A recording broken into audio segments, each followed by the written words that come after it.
வணக்கங்க. என் பேர் மோகன்குமாருங்க. எனக்கு வந்து இந்த L4, L5, S1 பிரச்சனை இருந்துச்சுங்க. டிஸ்க் பல்ஜிட்டு பிரச்சனை. இது வந்து நான் நிறையா பக்கம் போய் பார்த்தேங்க. அதாவது கேரளா, கர்நாடகா, பாண்டிச்சேரி எல்லா பக்கம் போய் ட்ரீட்மெண்ட் எடுத்து பார்த்தேங்க. எதுவுமே கிளியர் ஆகலை. இப்போ வந்து ஒரு 10-15 நாளாக ஓவரால் பெயினாக இருந்துச்சுங்க. இப்போ வந்து நம்ம ஃபிசியோ வந்து பார்த்தேங்க. நம்ம டாக்டர் சங்கீதா மேடம் கிட்ட வந்து பார்த்தேங்க. அவங்ககிட்ட பார்த்தப்போ இப்போ ஒரு 1 வீக்காக வந்து பார்த்துட்ருக்குறேங்க. இன்றைக்கி ரிலீஃப் ஆயிடுச்சு.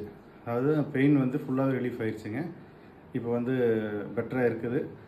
நம்ம வந்து இந்த ஆப்ரேஷன் பண்ண போகிறது, நான் இப்போ ஒரு 2-3 பக்கம் போய் பார்க்கும்போது கண்டிப்பாக ஆப்ரேஷன் தான் சஜஸ்ட் பண்ணாங்க இதுக்கு, இந்த டிஸ்க் பல்ஜிட்டுக்கு வந்துங்க. அப்போ நம்ம மேடம் நிறைய பேர் சொன்னாங்க, நிறைய பக்கம் போயிட்டு வந்துட்டு மேடம்கிட்ட ஒருத்தர் ரெக்கமெண்ட் பண்ணாருங்க. வந்து பார்த்தேன். இங்கே வந்து பார்க்குற போது அவங்க இப்போ பெயின் ரிலீஃப் ஆயிடுச்சுங்க. இனி வராமல் இருக்கிறதுக்கு ஒரு 2-3 எக்ஸசைஸ் சொல்லியிருக்காங்க. இது பண்ணால் கண்டிப்பாக வந்து ஒரு பெட்டராக இருக்குதுங்க. எல்லாத்துக்குமே ஆப்ரேஷன் தான் தீர்வுங்கிறது கிடையாதுங்க. பெஸ்ட்டாகவும் நல்லாவும் பண்ணுறாங்க. நம்ம பக்கத்தாலே இருக்கிறங்காட்டி ஈஸியாகவும் இருக்குதுங்க.